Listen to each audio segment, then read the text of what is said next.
Hi, everybody. It's Tuesday, so you know what that means. Another installment of the Circle of Peace. My name is Tisha, aka Minister Letitia Watson, and I just want to thank you all for joining me tonight. Uh, Tonight, we're actually doing part two of the Road to Redemption.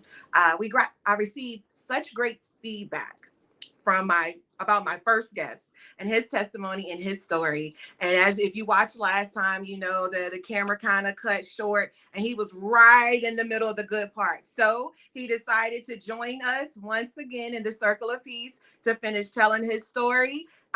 Everybody put your hands together. Daniel Watson. Thank you. Thank y'all. Glad to be here.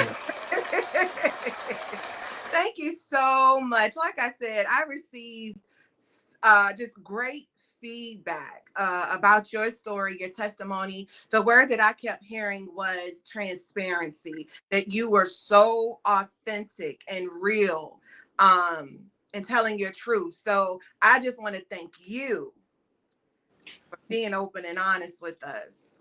Well, thank you for allowing me to tell my story on your platform. Absolutely. So we just want to give a brief recap. If you didn't happen to see the previous part one to the Road to Redemption, you can YouTube my channel, pull it up. But just to give a brief recap, so we discussed that basically at a young age, your father passed away. Your mother for a period of time. Fought with drug addiction. We know that in that period, basically, you felt the pressure of having to provide for your family. So, as a preteen, you went out and did what a preteen could in a particular environment to earn money. And you sold drugs for a period of time, and that decision led you down a path of incarceration. We know that you were incarcerated. You were sent to prison three separate occasions, Correct. and this last and your last and final time, you Definitely. actually the last and final time you actually did 11 years. That's correct. 11 years in prison. So I want to pick up from that part. Like I said, it's so much more. I just had to do a brief summary, but please go back and watch part one. But after you watch this one, so I have a couple of questions for you because I wanted to make sure that we got every single thing out. You shared that you spent about 3 years in solitary confinement. That's This, correct. this last bid. That's correct. And while you were there, you said that you had an encounter with God. That's correct. What was that encounter like? Um, it's hard to actually put into words, but I never actually heard his voice before in ever in my life. So I always knew he was there. I was omnipresent. So I already knew he was there, but I never actually, heard his voice in response to my prayers until I was actually in solitary confinement. So uh, I guess that's where I had to be. So, can you tell us what the atmosphere is like in solitary confinement? It's like purgatory. It's like purgatory. I mean, you got individuals who actually their mentality they psychologically break under those conditions. Humans are inept to be social creatures, so we are wired to uh, want to communicate with each other. So a lot of people don't have the mental actual fortitude to hold up to those types of pressures of being secluded. So I mean, you got people that actually like lose their mind, in the whole hollering, screaming, and wailing all night, and you know, nonstop. It's like a madhouse. So you have to find a place to go mentally yourself, to actually be reserved, and that's basically how I, uh, you know, sequestered from all of the madness that was around me and reading and praying and things of that nature. So I want to emphasize and go back a little bit. Literally, you were in hell and you heard God. exactly. That's a vivid expression of what it was actually like. Uh, People that don't, evidently they don't need to be in solitary confinement. They need to be in an asylum. But the state doesn't rectify. It's lost. They don't rectify, or recorrect. So we left with what we got to deal with. I just thought about when you said that it was purgatory, and I just thought about he was in hell, he heard God, and I just That was a very good analogy. Very yeah. good. I can't believe I missed that. I thought about the Bible verse where it talks about wherever I go, God is there, and I'm paraphrasing. Whether I go down to hell, you're there. Wherever I am, God follows, and it just goes with He will never leave nor forsaken me. So if you're literally in hell, if you're watching and you're feeling I am in hell, this is confirmation that even hell, God can get to you even in hell, That's right? where I was. That's exactly where I was. So that encounter with God, what happened in that encounter? Do you remember like what was said? So basically, when you're in a situation like that, when you got to think like, I think we touched up on this on the last episode. A lot of people can't be alone. When you're alone, you actually get to know your true self. Who you really are when you're in an isolated situation, and get to know it. And when you get to actually know yourself, you other questions arise. So for the first time, I just tried to throw a shot out there and like, God, is you really there? I always had faith, I always had trust. Are you really there? And he answered. He answered my question. So that was the beginning of a intimate relationship that actually started to build at that point. And it only grew. It only magnified from that point on, because I really think that I was at my peak, at my point.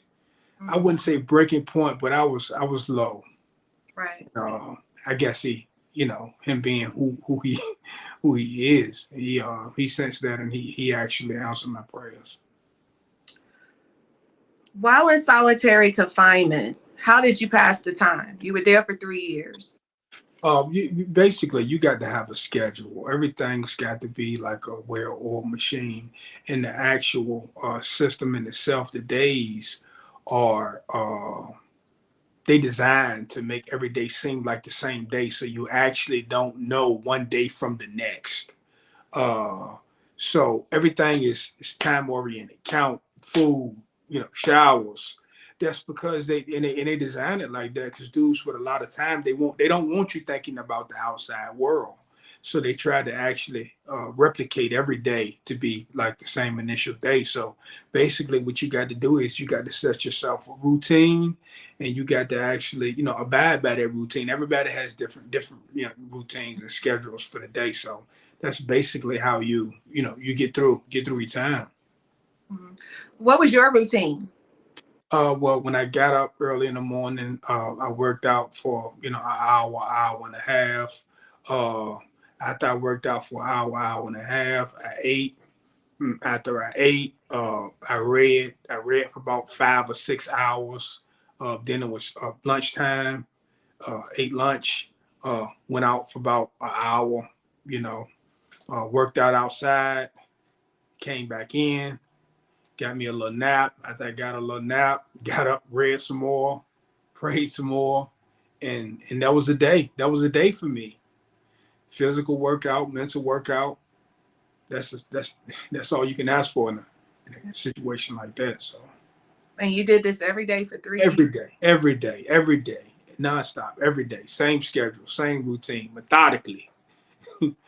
So, that actually aids and assists in the days that I actually, go back. You got a routine. Anybody that know and then done time before, um, in a situation like that, long stints at a time, you got to have a routine.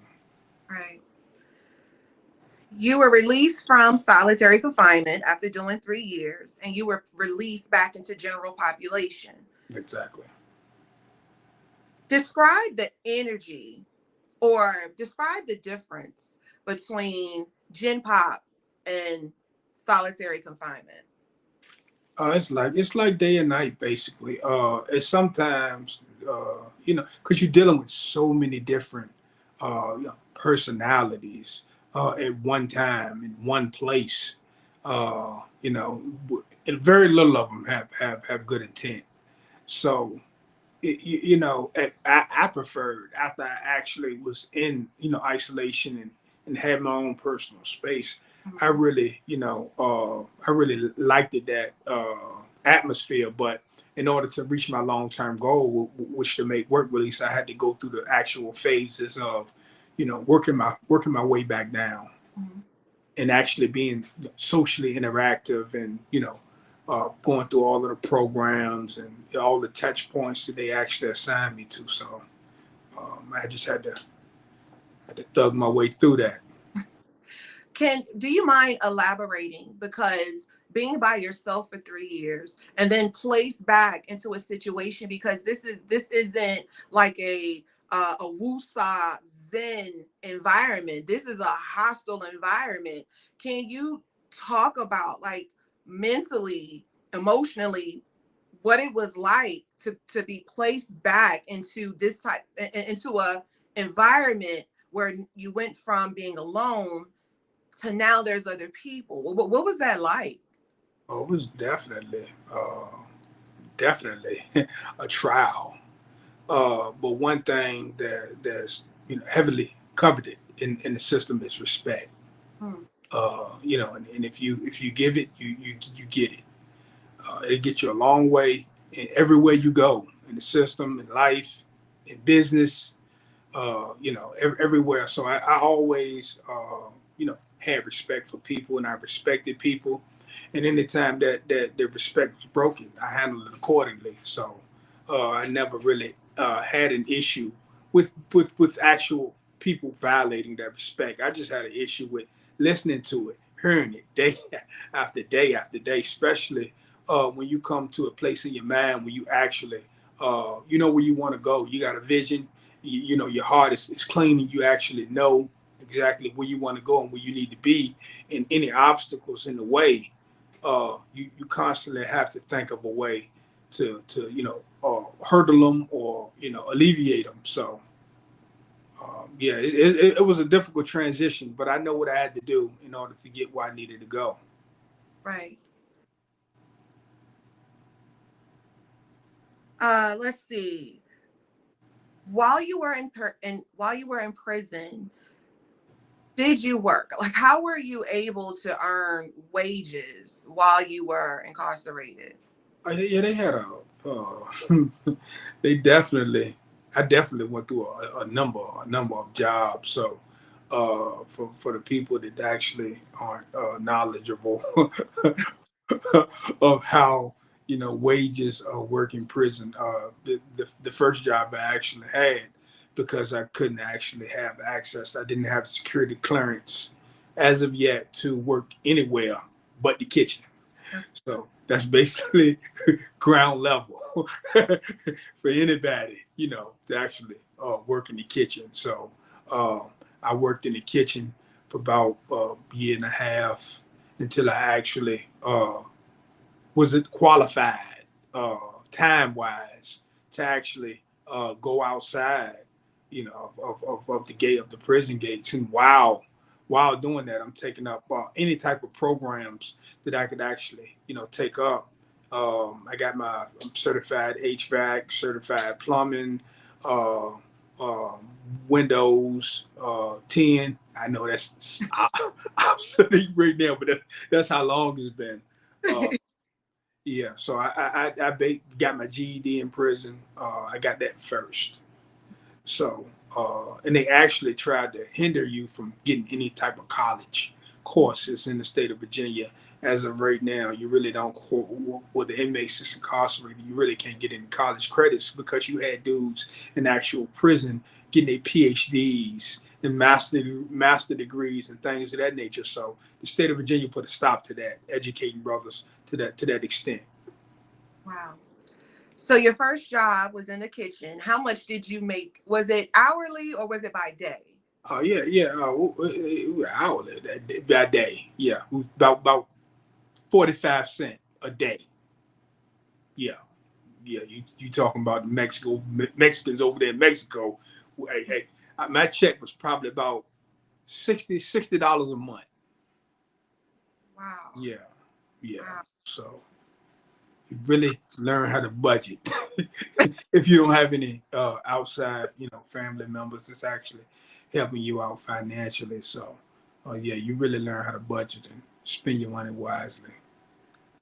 What type of things did you spend your money on? Like I know we talk about we hear it all at like canteen or Oh uh, yeah, I had one of the biggest store boxes in the state of Virginia. Yeah. So how that basically goes is basically like a bartering system. Uh, you come to me and you get, one item, say a pack of ramen noodles, you give me two back, and so forth and so on. You come get two, you give me three. And that basically, along with that and all of the illicit other things that I was actually into, gambling and things of that nature, nothing illegal like drugs or anything like that, but just finding myself in a rough spot and basically, making the best of my situation. right. Um, we talked about besides building your own store Yeah, in prison, we Walmart. uh, we talked we you told me that for Christmas there was this program where the inmates would donate their money Oh yeah, to. yeah, they had the Angel Tree program in there every Christmas where they had a billboard up where you can actually donate to the Angel Tree for kids, and I done it every year. Every year, regardless of what my financial situation was or wherever I was at. I even done it in solitary confinement. So Oh, just trying to give a little back regardless of the situation, and I encourage everybody that was in my in that circle to actually do the same thing. So it's a lot of good people in prison. It's a lot of good dudes in prison. Given the second chance, I know that they would actually have a large impact on society. But because of that, they actually are, subjected and subdued to the things that they currently are, being incarcerated and being away from society and being and not given the tools and the resources to actually get their story out there. yeah. What was healthcare like in prison? Horrible healthcare, horrible. I mean, they would actually release people who had terminal illnesses because they didn't want to actually foot the bill for, uh, for the treatment. It would actually keep you incarcerated. Say if you had a 30 or 20-year sentence, and you in the middle of your sentence, God forbid that you court counsel any type of terminal illness, they would actually release you to the care of your family once it was in stone that this is what you was diagnosed with. They would actually release you to your family, so they wouldn't actually had to foot the bill. So man, it was hard. It was hard. You literally had to be on your way out to get any type of good medical assistance. If you did need medical care, was there a cost? How much? Yeah. Well, usually it it depends on what you got. Just a regular visit, regular checkup visit. I think it was like $5 or something like that. But I mean, they didn't than doing. The only thing that you would actually receive adequate care is something if you had to go like outside of the facility to actually have like oral surgery on your mouth or anything like that. They were the only times that you would actually get adequate medical care. Not only that, uh, if you would happen to expire in prison, your family would have to actually pay to get your body back, to actually put you to rest. So that's how strong the stronghold. It's a business. That's the best way to describe it. It's a business. Um, Speaking of expiring or people passing, if you're in prison and let's say, for example, an immediate family member passed away while you were locked up, are you able to attend the funerals? What is that process? It depends on exactly what security level you are, and it also depends on the financial position of your peoples. Your people, they have to pay. They have to pay for the security. They have to pay for the transporting. There's so many different steps and procedures that you actually have to go to by the time the ink dries. The people are already in the ground. Right. They're already in the ground. So it all depends on who. Right. Us, we rarely had a shot, to actually see our peoples, getting laid to rest. I can think of the whole 11, years I was incarcerated. I probably seen two brothers, get to go to see their people put to rest. That's society, and I can't count on my hands and your hands how many people of other races that I actually seen to get to see their people off. So The last show we talked about this final time that you went in, your daughters were actually very young. yeah. Basically their adolescence was you were excuse me their adolescence you were in prison while they were growing up. Were you able to maintain some form of a relationship or a connection with them during this 11 years throughout this 11 years? Well, that was the most difficult part of me actually, during my time. It was uh, the lack of communication. Like you can write letters, you can receive letters, but there is nothing like actually, physically seeing the ones you love. So uh, I was not fortunate enough to actually have somebody to, you know, bring my kids up there to actually see me. Um, I never seen either one of them the whole time I was actually incarcerated, but through the mail pictures and things like that. So uh, that was the most difficult part of me actually doing the time, the disconnect between me and my daughters. How old were they when you were released? I think my oldest daughter, I think she was 18 or just about to turn 18, and my youngest daughter, I think she was 16. I think. And when you went in, they were probably maybe what the oldest, maybe 5. 5 and 3, 5 and 2, I think. 3, yeah, it's large. Large span, a large chunk of their actual life that I missed. When you were released from prison, how old were you? When I was released, I think 36. I think I was 36 years old.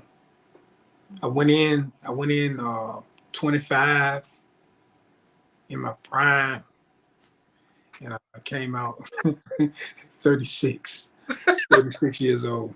Wow. Yeah. Was there culture shock? Because when you went in at 26, a lot Oh changed. yeah. Oh yeah. I had to learn how to cross the street again. Wow. Yeah. My timing was off. You know, Wow. my timing was off. You know, the cars and and all of that for about 3 or 4 years, like sounds, whistles, things of that nature. Uh, I had to get back accustomed to actually, hearing. Of course, the technical issues. I'm Right. still going through that. I'm still dealing with that right now, as the technical issues. So uh, there's a lot of obstacles that you have to overcome being incarcerated for that amount of time. But God is good, and He is a redeemer. So Amen. where I fall short at, you strong. Um, I had a question. Did the prison prepare you for life outside of the four? Absolutely, absolutely not. Absolutely. Uh, I think the recidivism, I think 70 or 80% of it is because they don't actually prepare you for the outside world. They got some ludicrous, intermediate programs, uh, financial programs where they actually uh, show you how to open up a bank account. They actually give you a false image or a false sense that things are going to be so easy and wonderful once you get out of prison. So a lot of people that ain't mentally prepared to take on the outside world and all the difficulties in making that transition from being incarcerated to being free, they actually revert back to the old way of life because it's so difficult. uh I was financially blessed to come home.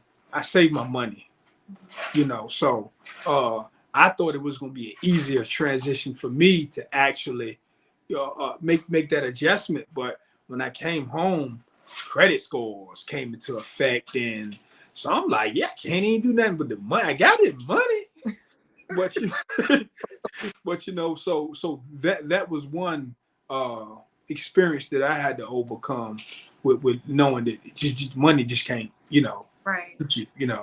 So and a lot of people, they revert back to what they know just because it's so challenging to make that transition. Finding a decent job, you know, that's another thing that you go in there, you got a 40-year-old man, working at McDonald's and things of that nature that had responsibilities before he actually was incarcerated, had child support, things of that nature, and they backslide, they revert back to what they know. They go with the least path of resistance. And, I just knew what I wanted to do, and I stuck to my guns. I'm glad I'm glad you brought up that word because I actually did a bit of research for this conversation. Okay. I'm on my P's and Q's. So the word is recidivism. Recidivism. Okay. Basically, that is the tendency of a convicted criminal to reoffend. That's And right. I have some statistics here.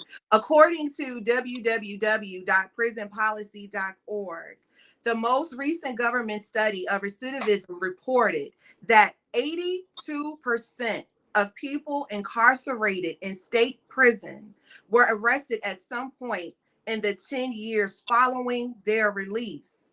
But the vast majority of those were arrested within the first 3 years, and more than half within the first year. So this goes back to what you were talking about, how people are released from prison, but they're ill equipped. They're not properly prepared to live life outside of those walls. So I'm glad you actually brought that up because I had that as part of Yeah. my notes. And a part of what I was trying to actually illustrate how they actually build you up to think it's going to be an easy transition in society. All them certificates that are actually stockpiled. I took them to companies when I got out. Looked at me like I was crazy. So they give you that false illusion that instead of actually preparing you of how difficult that transition gonna be facing the world, getting you ready for, the nose. Right. A lot of people in that situation, they can't. They've been hearing no all their life, So it just one no away. We're going back to the trap. One no away, and a lot of people, that's what they actually do. They go back to what they're comfortable with, and they If, reoffend. right. If you don't mind disclosing your first job when you were released from prison, how much did you make? My first job, I think I think my first job was in Smithfield Packing, and my job was unloading hogs out of the back of trucks. So I literally had to go in there,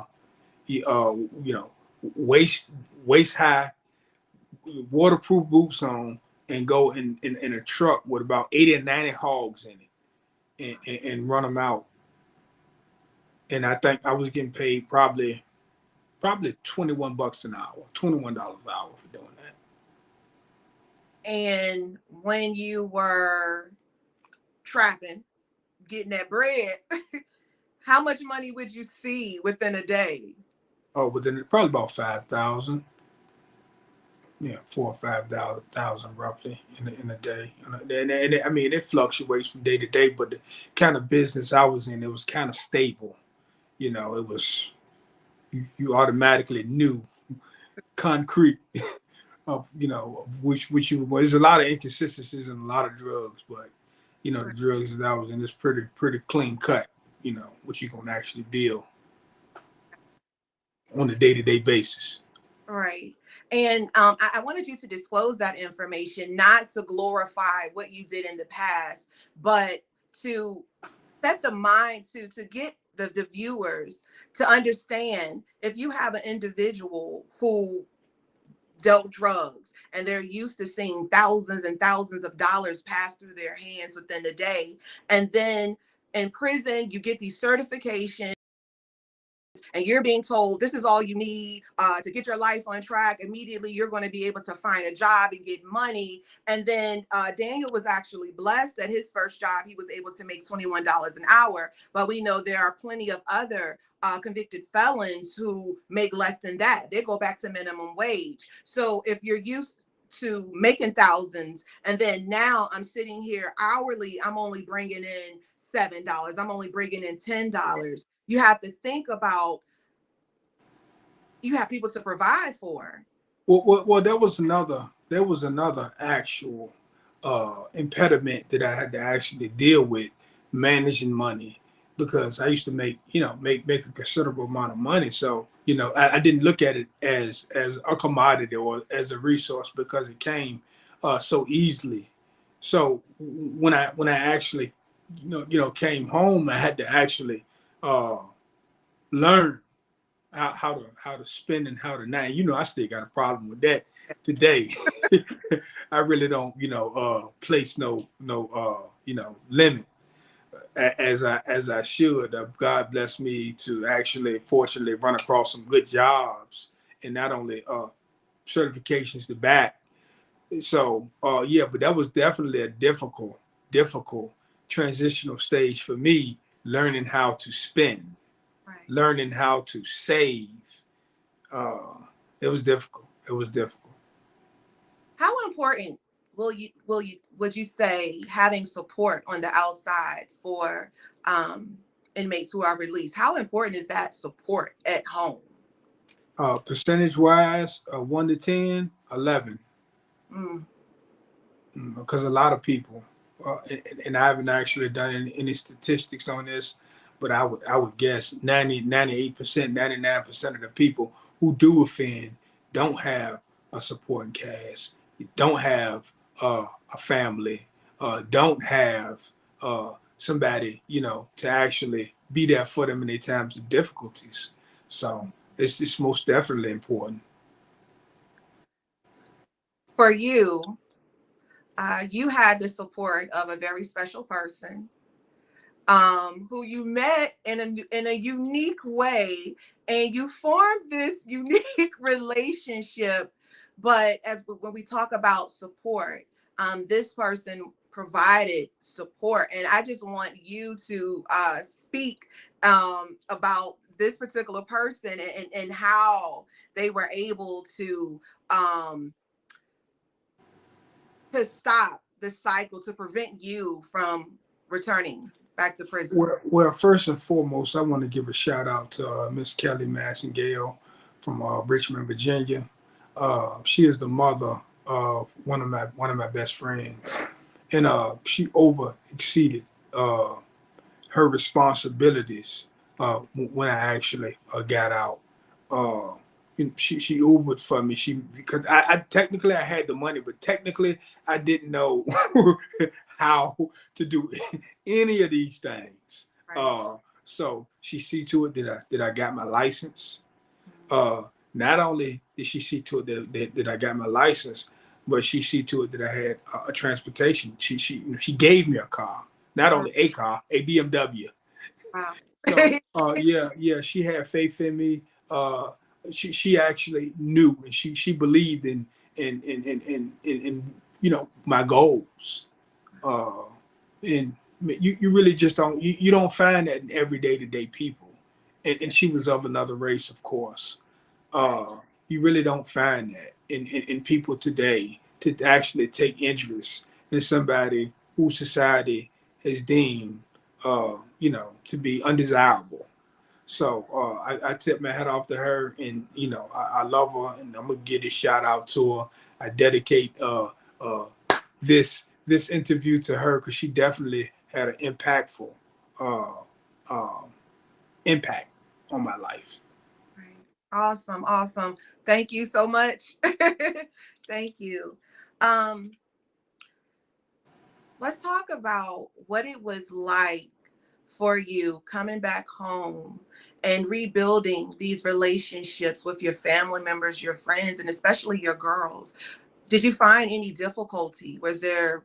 Yes, well, of course, some of them still, as you know, haven't been fully recasted.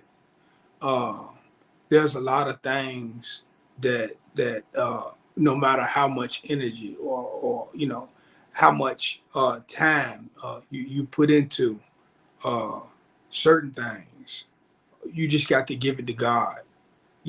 Certain things can't be gorilla glue by us. Certain things can't be recasted and remolded by human hands. You just got to give them to God. So a lot of the relationships that I actually lost was a game. So that's how I actually look at it. It's difficult. You can't take everybody to the top with you. I heard a lot of successful people say that, and us big-hearted individuals like myself and a lot of African American men in the African American communities, we try to take everybody with us. We load our back up, and we try to take everybody with us to the top. And you know, 70% and 80% of the time is a disaster. Is a recipe for disaster. So, Pressure put you in prison. The pressure to provide and take care of your family. exactly. When you came home, those same responsibilities were still there. There was still pressure. And even pressure that you put on yourself. If I can speak, um, you struggle with time. Yeah.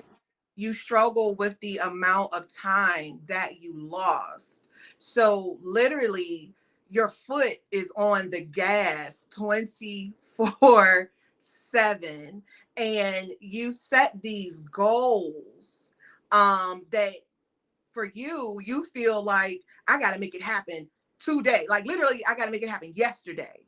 because it's this race to make up this time. Was there, even you're released and you knew what prison was like, you knew you didn't want to go back there, you knew how much time you wasted, but when you were free, was there ever a time when something happened and you were like, I gotta go back out one more time, I'm gonna take my chance? Oh yeah, plenty of times. Plenty of times I had that thought, and I think we probably shared, or you probably sensed uh, one or two times while I was on the ledge. But uh, time, that was only my second worst enemy. Actually, surrendering was my first. Actually, surrendering to God was my first. Uh, the hardest thing to do as a man, as in being a master of my own destiny. How I actually seen it all of my life. Actually, surrendering to God was my biggest. Most difficult thing to do. It Right, was it was utterly difficult for right, me to actually submit and say, God, I'm gonna allow you to use me. right, right, right. Um, let's see. So what there's so okay. So there's this hit TV show, Love After Lockup on Mhm. BET that basically is a reality show. Cameras follow around couples who met while one of them was incarcerated, and it Yeah. shows like after the fact. All right, so you back at it, you outside. Was dating awkward for you when you were released? Well, my mind really, I didn't actually think about dating till probably a year after I was released. After I had actually got a stable foundation and actually, had a somewhat, regular life. I didn't actually think, but yes, it was. Once I did step back out there, it was most definitely challenging because of what my mental was looking for and what my heart needed with two different things. So I definitely it definitely was awkward for me uh making that transitional stage of dating like you're supposed to. Dating like you're supposed to. Yeah, it was difficult and it was weird. Yeah, y'all can fill in the blank. Yeah. This is a PG show. Yeah, I'll let y'all do that. Fill in the blank. Okay. Um, I can say that one of the challenges that we had initially was communication, and I had to understand that for a decade or so or more, you were used to communicating with other men. So of course, there's a different dialogue, there's a different tone, there's a different, Daniel would talk to me, and it would be like regular conversation, but he would be so hostile and it would be a 10. And I'm like, hold on, wait a minute. I'm a girl.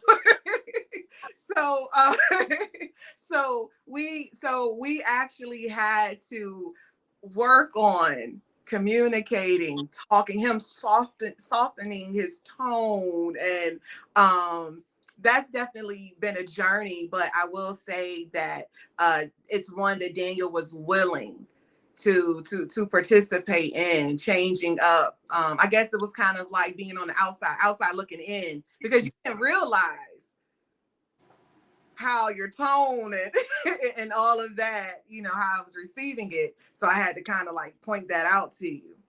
Yes, it was most definitely a learning experience because what might seem normal to me Yeah. is when where I come from could be alien to the Right. next person. So most definitely, uh, being in a relationship, in a real relationship, is definitely different from anything I was ever used to. And we're gonna let y'all fill in the blanks on that too. So being in a relationship and not only being in a relationship, being married has been uh, really a learning curve for me. Really a learning curve. So uh, I just say whoever listening, man, and if you had, if you've been through what I've been through, and if you found somebody special, man, just dedicate the time to building up good communicational skills and working, to be a better you. And my whole thing was I always been a boss, of any and everything that I actually done. So actually surrendering that as well, not only surrendering to God, but you got to surrender to your better half as well. So I really struggled with that at the beginning because I always had a no prisoners type Right. mentality. So Right. I definitely had to dumb that down a lot. We do have a question. What was the biggest challenge you had to overcome once you were out? Technology. Technology, man, because regardless if you know it or not, and you might not realize it because you're a technical person, but for somebody who's not technical, oh man, I'm talking about going to Walmart in the checkout line, Yeah. was like taking an essay, had me sweating. Had me Right. sweating. I'm telling you, man. So the things that you deem easy and that you take for granted, somebody who's not as technical and savvy as you are, it was definitely a challenge. So you've been out of prison now for about 5 years or so. Um, we talked about you did have a regular job, a regular 9 to 5. Yeah. But now you sit here as the CEO, boss of New Wave Construction. Can we talk about the vision behind New Wave, the thought process? How how did this, and I would like to add, this is a successful company. How did it come into play? So I knew that the cornerstone of my personality was entrepreneurship. That's what actually got me in the situation that I was in the first place. I couldn't actually uh, convert to waking up 9 to 5, going, So I had to actually find something that I was passionate about, and apply legalities with it. So I was brainstorming one day, and I actually was supposed to go in a different direction as well as I was supposed to go. Hold on.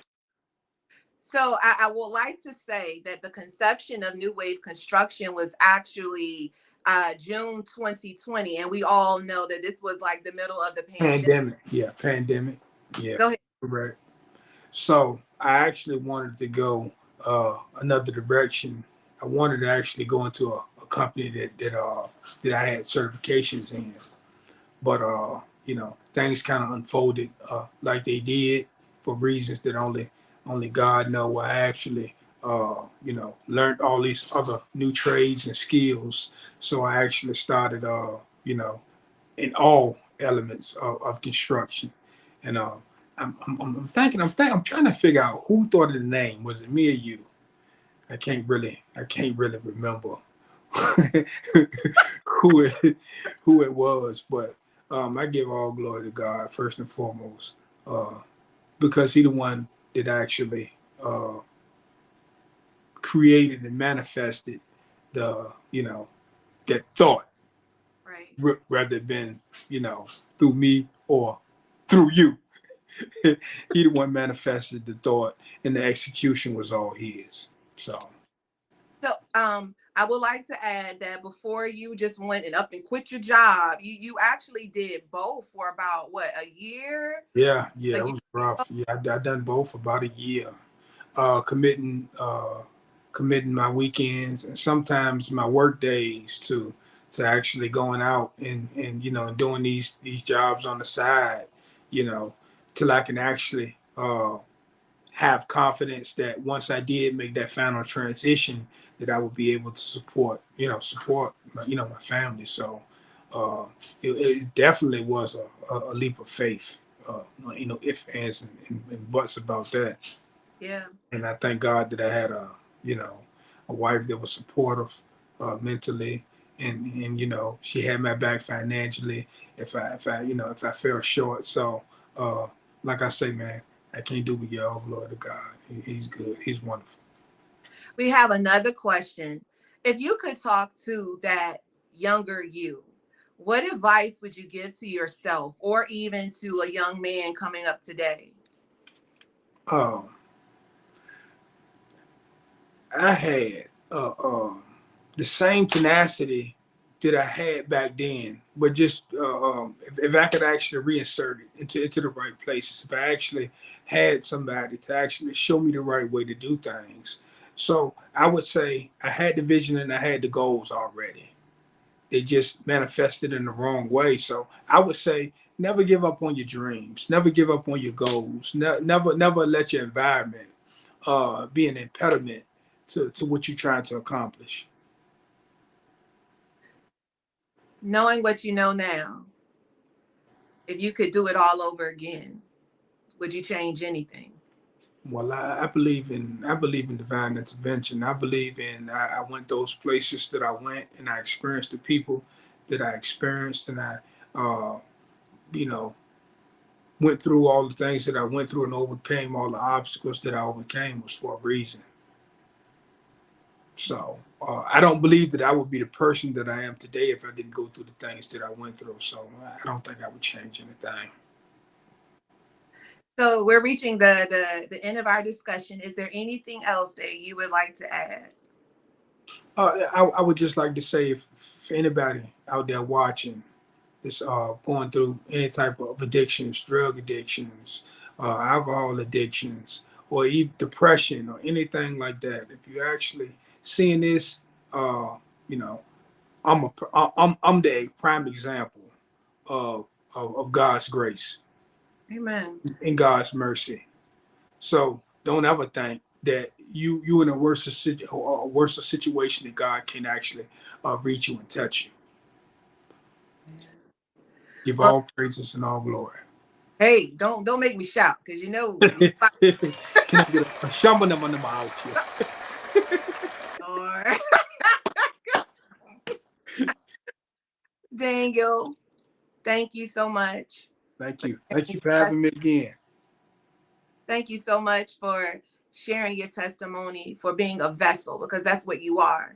You're a vessel now. God preserved you, He protected you, He covered you for such a time as this. Thank And you. the goal is to walk in that purpose. And there's so many people, so many men, so many young men, boys that you can reach whose lives you your testimony, your story will be able to change. So I just want to thank you for being humble and willing to um, to reach out and to share your story. So from the bottom of my heart, I thank you so much for Thank being my you. first guest. Thank you. Thank you. Hope you have many successful guests to come. Thank you. We're just gonna I keep looking at each. Yeah. Yeah. Thank you. Well, well, family, I want to thank you all for stepping into the circle of peace. I pray that something was said, something was done that will change your mind, that will redirect you. Please share this video with your young men, with anyone who is recently released or who has been released is just having a difficult time. We want to normalize incarceration because it is happening, and we don't want to forget about those who are locked up behind bars, and we don't want to place we don't want to look at them differently when they come home. We want to embrace them. We want to give love. So please share this video.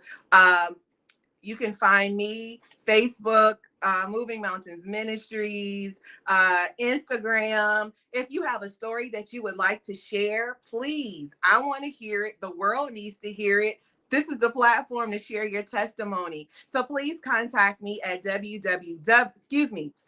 email moving_mountains_ministries@yahoo.com. I also want to give the information if you need construction work done. Hey, I'm here. So New Wave Construction LLC. You can Google us. You can find us on Facebook, and you can also look us up. We have a webpage, www.newwaveconstructionllc.net. I thank you so much for stepping into the circle of peace. Good night.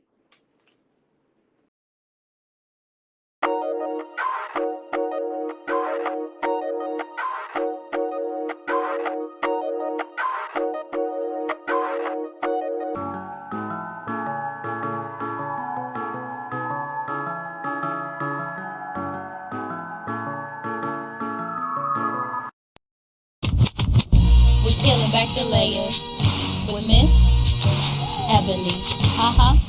We peeling back the layers.